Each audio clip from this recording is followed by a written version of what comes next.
CTS 두란노 성경교실 가족 여러분 반갑습니다. 강남 중앙침례교회를 섬기는 최병락 목사입니다. 오늘은 여러분과 함께 사사였던 입다에 대해서 한번 살펴보면서 우리 같이 은혜를 받고자 합니다. 지난 시간에는 사사는 아니었지만 가시를 품고 살았던 한 사람 아비멜렉에 대해서 여러분과 이야기를 나누었습니다. 아비멜렉에 대한 이야기와 오늘 입다의 이야기가 굉장히 비슷한 선상에서 출발하고 있기 때문에 다시 아비멜렉의 이야기를 잠시 나눈 것입니다. 아비멜렉은 70명의 형제들의 차별을 받으면서 서자 출신으로 자랐고 그 서자 출신이라고 하는 그 가시를 끝내 뽑지 못하고 품고 살면서 자기도 죽고 형제도 죽고 공동체도 죽게 되는 상처를 사명으로 승화시키지 못하고 상처를 사망으로 사용했던 비운의 사람입니다. 오늘 이 입다가 바로 비슷한, 아니 아비멜렉보다도 더 아픈 가시를 가지고 태어난 사람입니다. 그는 이 암몬 자손들이 족속이 쳐들어왔을 때에 이스라엘을 심히 압제하고 있을 때 길르앗 출신의 사람입니다. 그런데 그의 출생에 대해서 성경은 이렇게 말씀하고 있죠. 11장 1절에 보면은 길르앗 사람 입다는 큰 용사였으니 기생이 길르앗에게서 낳은 아들이었고 길르앗의 아내도 그의 아들들을 낳았더라. 그 아내의 아들들이 자라매 입다를 쫓아내며 그에게 이르되 너는 다른 여인의 자식이니 우리 아버지의 집에서 기업을 잊지 못하리라 한지라. 사람의 어디 신부 빈부 귀천이 있겠습니까마는 신분의 차별이 있겠습니까마는 그래도 여전히 사람이 살아가는 데는 그러한 경계들이 있고 차별들이 있는 거죠. 아비멜렉은 적어도 어머니가 첩으로서 본처는 아니어도 그 가정의 한 구성원으로서 존재하고 있었던 데서 태어났지만 이 입다는 기생의 아들입니다. 기생은 본처와 첩의 경계를 넘어선 외인이죠. 아무 관계가 없는, 그저 입다의 아버지가 자기 아내로 받아들이지 않고 밖으로 나아가서 이 입다를 임신하게 한 첩도 아닌 기생의 아들입니다. 그 상황이 어떻겠습니까? 서자로 태어나서 살아도 그 삶이 정말 가시밭길 인생이 될 수밖에 없는데 이 입다야말로 기생의 아들로 태어났으니 그 정통성이나 그 신분이나 자기의 삶이랑 그야말로 아비멜렉 이상의 가시밭길 인생 아니겠습니까? 그리고 오늘 본문에 저와 여러분이 읽었던 것처럼 그의 형제들이 다 같이 일어나 이 입다를 자기의 형제로 받아들이지 않고 집에서 쫓아내 버리게 됩니다.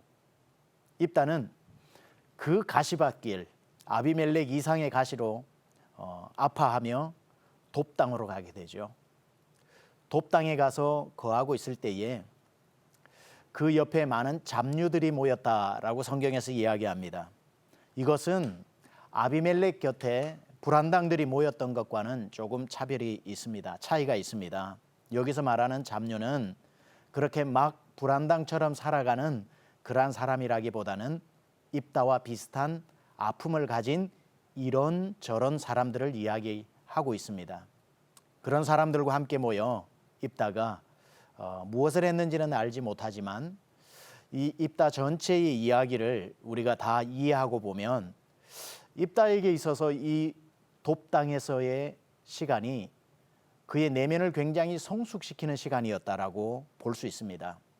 나중에 우리가 한번 살펴보지만 그가 다시 길라 사람들로부터 부름을 받고 장군이 되어서 전쟁에 나갔을 때에 암몬 족속에게 보내는 전령을 통한 그의 언어들을 보면 너무나도 탁월한 이스라엘의 역사를 다 꿰고 있는 것을 보게 됩니다. 기생 출신으로 가시를 품고 버려진 인생이라고 하기에는 입다는 너무나도 잘 준비된 사람입니다. 이스라엘의 모든 광야길 출애굽기 40년 역사의 노선까지도 다 알고 있었고, 그때에 어느 족속과 어떤 대화를 나누었는지도 다 알고 있고, 어느 지역은 지나갔고 어느 지역은 피해갔고, 어느 지역은 해변길을 따라갔고 어느 지역과는 어떤 대화로 협상을 했고, 모든 것을 알고 있는 입다의 모습을 보면서 우리는 놀라지 않을 수 없죠. 도대체 어디에서 이 입다는 이렇게 준비되었던가? 저는 그 장소를 이 돕 땅에서 그가 버려진 시간에 형제들로부터, 자기 동족들로부터 버려져 할 수 없이 찾아간 돕 땅에서 자기와 비슷한 사람들과 함께 어울려 지내는 그 시간에 아마 하나님은 입다를 하나님의 사사로 준비시켰던 것 같습니다. 멋지지 않습니까? 우리에게 있어서, 하나님의 사람에게 있어서 버려야 할 시간은 도무지 없습니다.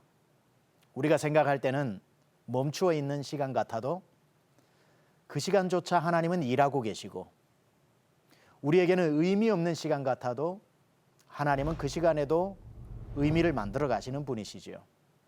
입다가 돕 땅에 가서 절망의 시간을 보낼 수도 있고, 한탄의 시간을 보낼 수도 있고, 잡류들과 어울려 세월을 허송세월 보낼 수도 있었겠지만, 아마 그는 이스라엘의 역사를 공부하고 하나님이 부르실 나를 위한 나름대로의 준비의 시간들을 보내지 않았을까 생각합니다. 성경 안에는 이런 사람들을 많이 만나게 됩니다. 버려진 시간 같았으나 보석같이 귀한 시간을 보낸 사람들. 사도행전 9장의 바울은 예수님을 다메섹 도상에서 만나고 난 뒤에 전도가 창창하던 그의 인생 앞에 청천벽력 같은 사내들인 공예원의 꿈이 다 사라지고 그의 출세의 길이 꽉 막혀버린 그 상황에 주님이 찾아오시고 그를 이방의 사도로 사용하시겠다 말씀하신 후에 하나님은 그를 당장 사용하지 않으시고 그가 태어나고 자랐던 길리기아 다소로 보내버리십니다. 예루살렘의 청운의 꿈을 가지고 와서 사내들인 공예원이 되기 위해 가말리엘 문화로 들어갔던 바울은 자기의 고향으로 낙향하게 되죠. 길리기아 다소. 우리는 거기에서 바울이 몇 년 아니 몇 개월 보낸 정도로 생각하는데, 사도행전의 역사를 추적해 보면 최소한의 시간이 9년, 최대한의 시간이 12년을 길리기아 다소에서 무명의 사람으로 보냅니다. 우리가 기억하는 불세출의 영웅인 바울은 모든 사람이 버려졌다고 생각하는 시간인 길리기아 다소에서 신약과 구약을 꿰고 다메섹에서 만나 주셨던 예수 그리스도를 깊이 아는 시간들로 숙성되어져 갔던 것이지요. 이 돕 땅에 입다가 그런 것 같습니다.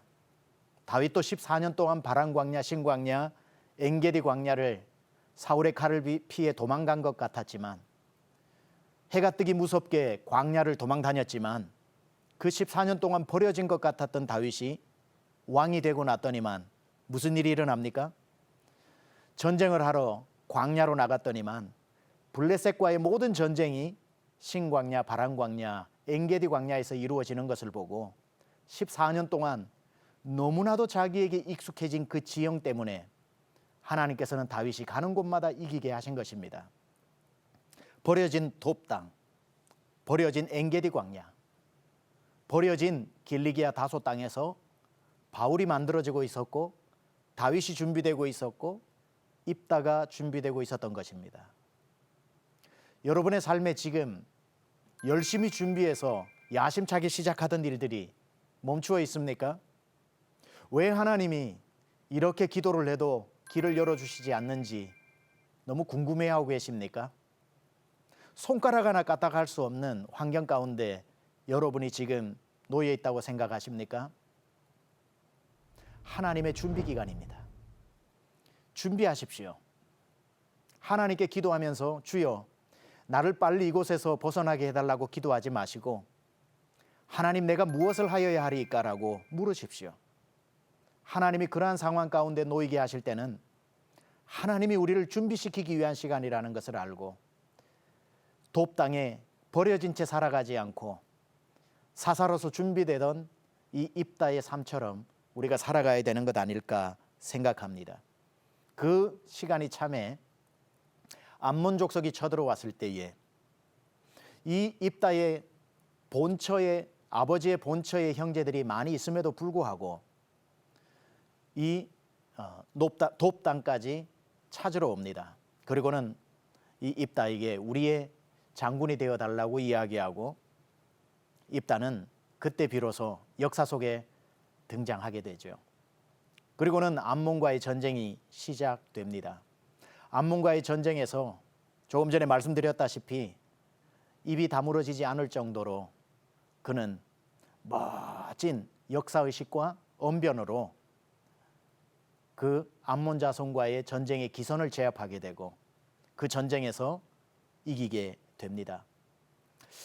전쟁에 나갈 때에 이 입다가 절대로 하지 말아야 될 하나의 약속을 하게 되죠. 하나님이시여, 나로 전쟁에 승리하고 돌아오게 하신다면 돌아올 때에 처음 나를 맞이하는 사람을 하나님 앞에 번제로 드리겠나이다. 제가 오늘 이 입다 앞에 말씀과 말이라고 하는 제목을 넣었습니다.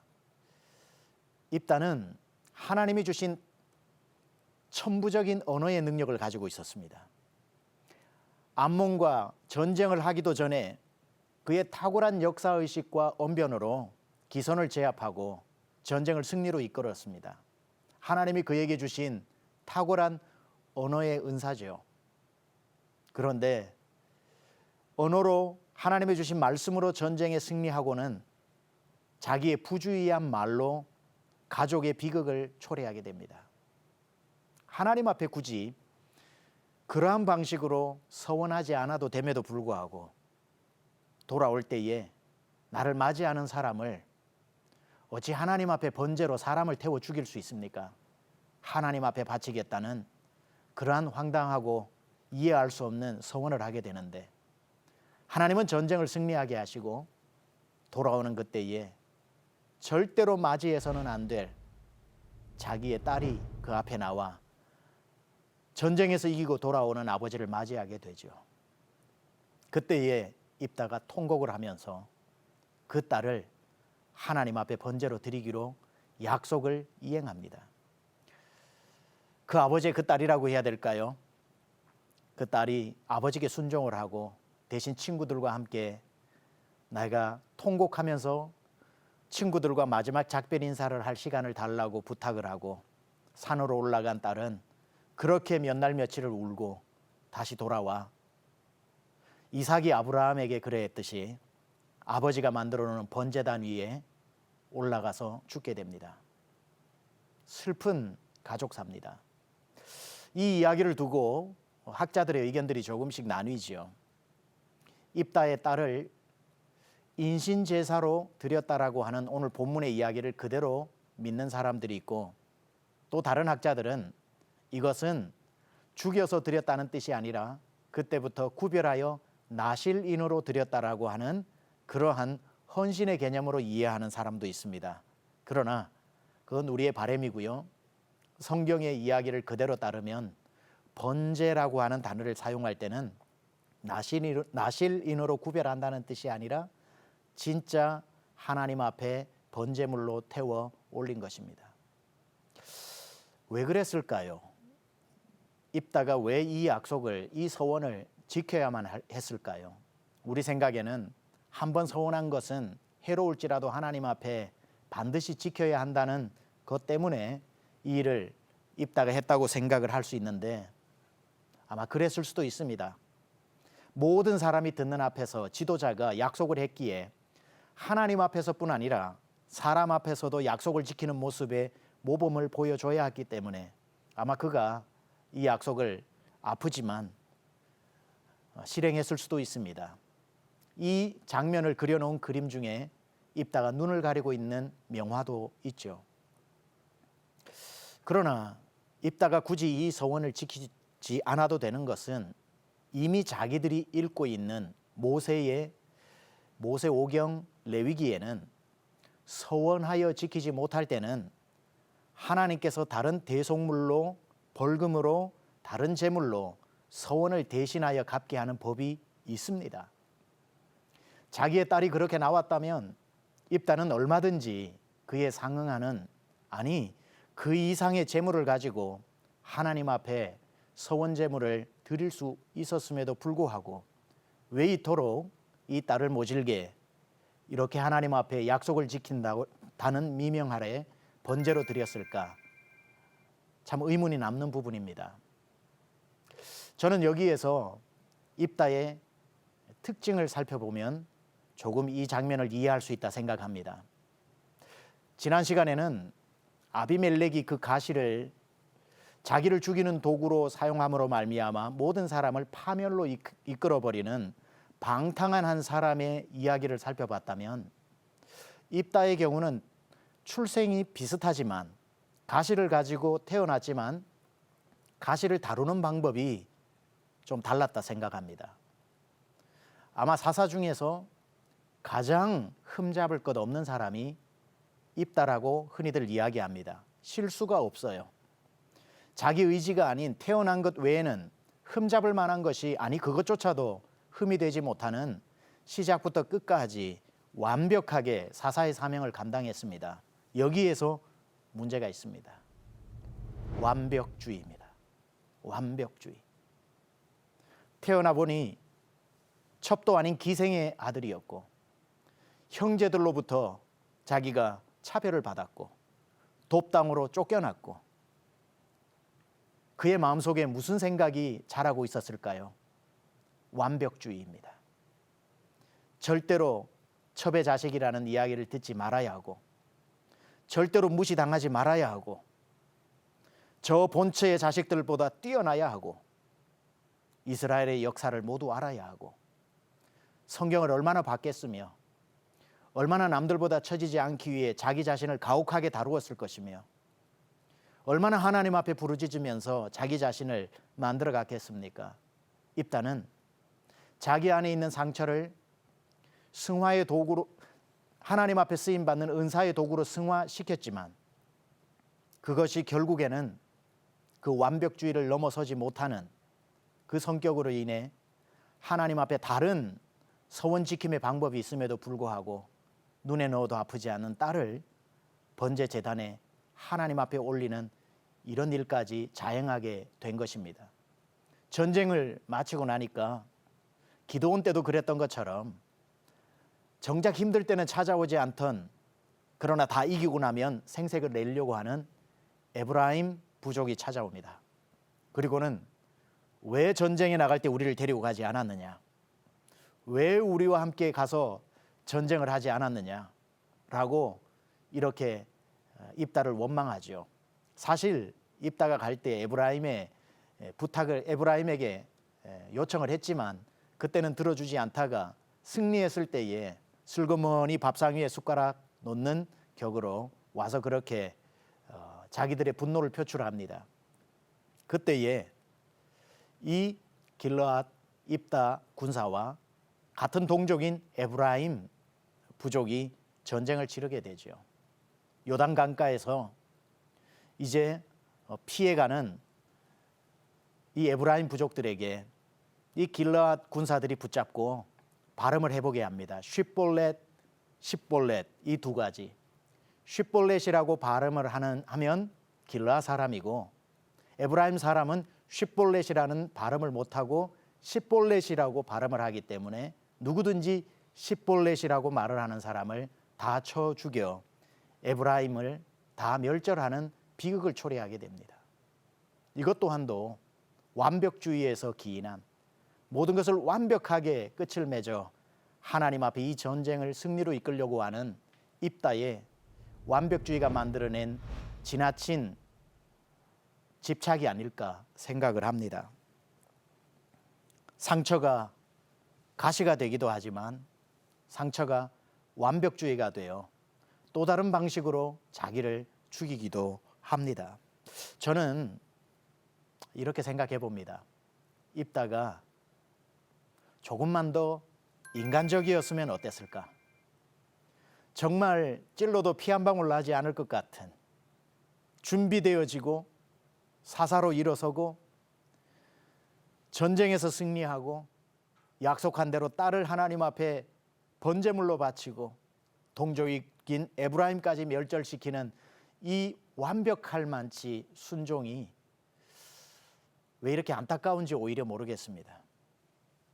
완벽주의가 아니었다면 형제들보다 나아야지, 내가 기생 출신이라는 말을 듣지 말아야지, 이러한 자기의 열등감이 만들어낸 무시무시한 완벽주의라는 괴물 때문에 딸도 죽고 동족도 죽는 일을 만들어내고 말았죠. 우리 주변에 완벽주의 있지 않습니까? 그 옆에 가면 괜히 부담스러워지는 사람, 자기에게 철저하다 못해 남들에게도 철저한 사람, 자기에게는 철저하지만 남에게는 관대해야 함에도 불구하고 가족에게 철저하고 사람들에게 자기의 기준을 들이대고, 어떤 면에 있어서 완벽주의는 열등감의 다른 얼굴이 될 수 있겠죠. 저는 입다에게 참 존경스러운 사사임에도 불구하고 누가 딸을 바쳐 하나님 앞에 약속을 이행하겠습니까마는 존경받아 마땅한 이 입다를 보다 보면 안타까움이 거기서 오는 겁니다. 좀 부족해도 되는데, 좀 인간적이어도 되는데, 전쟁에서 승리하고 돌아오는데 딸이 노래를 부르며 맞이해주는 첫 번째 사람이었을 때 피도 눈물도 없이 딸을 잡아 하나님 앞에 드리지 말고 입다가 그 자리에 마당에 엎드려 하나님 앞에 내가 잘못했습니다, 저의 섣부른 말을 용서해 주십시오, 내 딸입니다, 하나님 용서해 달라고 울었더라면 하나님이 왜 그 아버지의 눈물을 받아주지 않겠습니까? 완벽하지 않고 딸을 사랑하는 마음이 오히려 있었더라면 훨씬 이 사사기의 이야기는 하나님의 사랑이 넘치는 이야기가 되지 않았겠습니까? 에브라임이 와서 왜 우리를 데리고 가지 않았느냐고 뻔히 아는 그런 트집을 잡을 때에 너무 완벽하게 두부 자르듯이 동족을 내치지 않고 기드온처럼 에브라임의 끝물 포도가 우리의 만물 포도보다 낫지 않느냐라고 구슬릴 줄 아는 그런 인간미, 에브라임을 칼로 죽일 것이 아니라 마음을 달래고 내가 미안하다, 생각이 짧았다, 다음에는 꼭 우리 같이 갑시다, 우리 전쟁에서 승리해서 이 암몬에게 이런 전리품을 가져왔는데 이거나 좀 가지고 가서 당신들 잔치라도 좀 하시오, 그랬으면 에브라임 동족의 피해 비극은 없지 않았겠는가. 너무 완벽한 것이 너무 사람에게 아픔이 되어버리는 것. 여러분, 오늘 하나님의 주신 은사를 탁월한 언어로 전쟁에 승리했지만 섣부르게 서운한 말 때문에 비극을 초래했던 입다의 이야기를 한번 살펴보았습니다. 여러분, 우리는 하나님이 우리에게 온전하라고 하셨지 완전하라고 하시지 않았습니다. 온전함은 하나님 앞에 부족하지만 서서 주의 은혜를 구하는 것이고, 완전함은 내가 나를 만들어가는 하나님의 은혜를 넘어서는 인간의 공로가 됩니다. 우리 온전하게 주를 의지하고 십자가를 의지해서 완전하지는 못해도 날마다 완전하신 하나님 앞에 나아가는 저와 여러분이 되기를 원합니다. 오늘 입다의 이야기를 통해 우리 자신을 돌아보며 여러분 안에서 오늘도 일하시는 주님으로 인해 온전한 크리스찬 될 수 있기를 축복합니다. 다음 시간에 여러분 반가운 얼굴로 뵙겠습니다. 평안하십시오.